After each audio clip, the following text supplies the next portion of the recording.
আমাদের সমাজের একটা ভয়ঙ্করতম একটা ব্যাধি, যেটাই সমাজের অধিকাংশ মানুষ আক্রান্ত। এমনকি মসজিদগুলোতে বসেও এই ব্যাধিটায় প্রচুরভাবে মানুষ আক্রান্ত হয়ে পড়ে। সেটি হচ্ছে গীবত করা।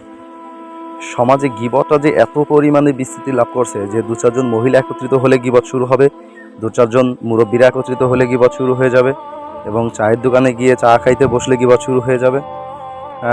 তো এই গীবতটাকে আমাদের সমাজের মানুষরা তেমন একটা পাপ হিসেবে দেখে না, যে এই গীবতটা কি পাপ কিনা।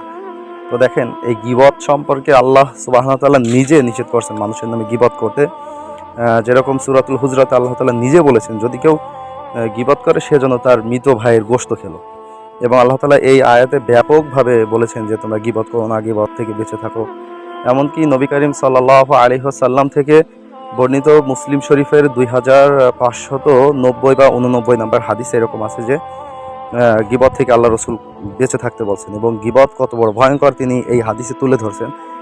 আরও আছে এখানে গীবতের শাস্তি সম্পর্কে নবী করিম সাল্লাল্লাহু আলাইহি ওয়াসাল্লাম বলেছেন, যেরকম যে তিনি মিরাজের রাত্রে যখন কিছু লোকের পাশ দিয়ে যাচ্ছিলেন, তখন তিনি দেখলেন যে তাদের হাতে বড় বড় নখ, তামার তৈরি, এবং এই নখ দিয়ে তারা তাদের মুখ এবং নিজেদের বুক ছ্যাঁচড়াচ্ছেন, টেনে টেনে ছিঁড়ছেন। তো নবী করিম সাল্লাল্লাহু আলাইহি ওয়াসাল্লাম জিবরিল আলাইহিস সালামকে জিজ্ঞাসা করলেন যে জিবরিল, এরা কারা? তখন জিবরিল আলাইহিস সালাম বললেন যে এরা হচ্ছে ওই ব্যক্তিরা যারা মানুষের নামে গীবত করত। তো দেখেন, গীবতে আরও বড় বড় শাস্তি আছে। হাদিস শরীফে এরকমও বলা আছে যে গীবত হচ্ছে জিনা থেকেও ভয়ঙ্কর। সুতরাং আমাদের সমাজে যে গীবতটাকে আমরা খুব উপভোগের সাথে বা আনন্দ উল্লাসের সাথে করে থাকি, গীবতটা হচ্ছে মানুষের নামে সত্য কথা বলা। আপনি কারো অনগোচরে তার সত্য কথাই বলতেছেন যে সে জিনা করেছে, বা সে চুরি করেছে, বা সে ডাকাতি করেছে, বা মানুষের হক মেরে খেয়েছে, এগুলো আপনি বলতেছেন, এগুলো সত্য, সে করেছে, কিন্তু তার অনগোচরে বলে আপনি শুধু শুধু পাপের ভাগী হচ্ছেন। হ্যাঁ, তো দেখেন, গীবত থেকে আমাকে, আপনাকে, আমাদের সবাইকে বেঁচে থাকা উচিত। মুরব্বী, যুবক, মহিলা, পুরুষ উভয়কেই গীবত থেকে বেঁচে থাকা উচিত।